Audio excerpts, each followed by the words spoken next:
バンバンシリーズ恒例ともいえるスティンガー・フリンの精神世界。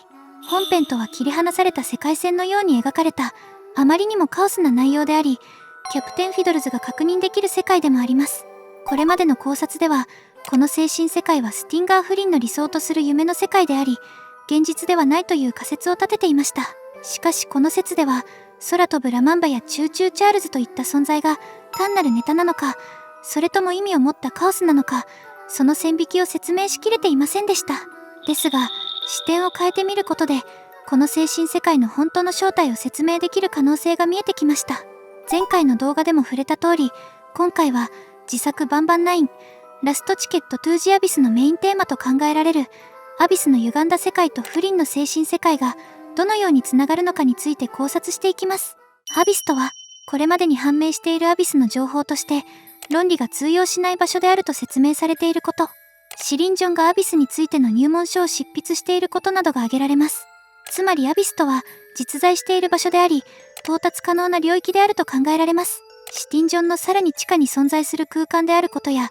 バンバンすら近づけない反抗勢力がいることも、これまでの描写から見えてきています。タイトルが示すアビスへの片道切符というニュアンスからも、物語が終盤へと向かっていることは明らかです。そこで重要になってくるのが、これまで残されてきた精神世界の伏線です。フリンが主人公に思い出させるために見せた、あの別世界の映像です。この精神世界は、全体として断片的でありながら、ビーチへ向かうことを主な目的とした構造になっています。サイドストーリーのようにも見える一方で、ネタ要素が多く含まれた、やや異質なイベントでもあります。では、この精神世界の伏線は、このまま回収されずに終わってしまうのでしょうか。それを説明できるのが、アビスという存在です。このあべこべで関連性の薄い精神世界の構造は、アビスという概念によって初めて一つにつながる可能性があります。精神世界とは、フリンの空想ではなく、アビスという実在する歪んだ世界を体験した記憶だった可能性が高いです。アビスイコール精神世界説。これまでの考察で触れてきた通り、バンバン9のティザーには一連の疑わしい事象が確認できます。既存から変化した物質や、ありえない存在や場面、今後のティザーでも、同様の異質な要素が描かれる可能性が高いでしょう。アビスとは、他の物質に影響を与える場所であり、その影響を受けたものは歪んでしまう。このように考えると、これまでの異常な描写にも一つの筋が通ります。フリンの精神世界も同様です。砂漠やバス停といった場所が断片的に現れ、場面同士の関連性はほとんど見られません。この構造は、いわばあべこべな世界と言えるでしょう。さらに現実世界では確認できないキャプテン・フィドルズや、死んだはずの空飛ぶラマンバ、声優が異なるタダドゥ教といった存在も登場します。チューチューチャールズとのコラボは、一見ファンサービスにも見えますが、フリンはこう語っています。この生態系には他にも多くの生き物が存在し、何だってあり得ると。つまり精神世界の中には、特定の領域において、現実の制約を受けない存在が成立する環境があると考えられます。さらに精神世界内での発言として、私の家へようこそ。いや、少なくとも本来はそうなるはずだった場所だ。この施設の暗く冷たい深部では、状況が人間離れした行動を強いるものだ。バンバンの会話でも、僕や君よりもはるかに強大な存在が深淵に潜んでいる。このように、アビスと精神世界には、地下深部に存在する領域であるという共通点が見えてきます。もちろん、これは全て現実ではない。だが、現実にすることはできる。それは無視しろ。本物じゃない。またか、これらは精神世界が単なる幻ではなく、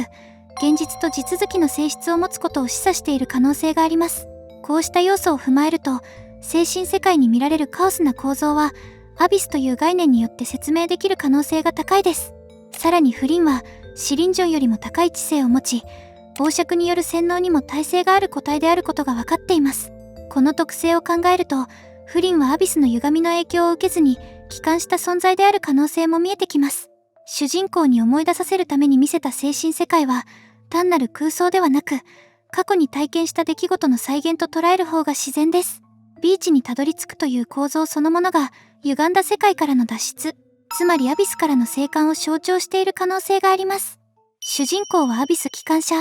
精神世界で共に行動していた他の仲間についても触れておきます。彼らはバンバンを除いて言葉を発することができません。この点は、アビスについて語れない存在として、都合よく構成されている可能性も考えられます。過去の考察でも触れた通り、バンバンとフリンのゲノムドナー、そしてシリンジョンはアビスからの機関車である可能性が高いです。そしてその経験をもとに入門書という形で後世に情報を残したと考えられます。では、主人公はどうでしょうか。精神世界に主人公も同行していることを踏まえると、同じくアビスから帰還した存在である可能性が見えてきます。ダダドゥ教やブラシスタが主人公を必要としている点も重要です。単なる戦力としてではなく、何か特定の経験を持つ存在として見ているのであれば、その経験こそがアビスに関係している可能性が高いでしょう。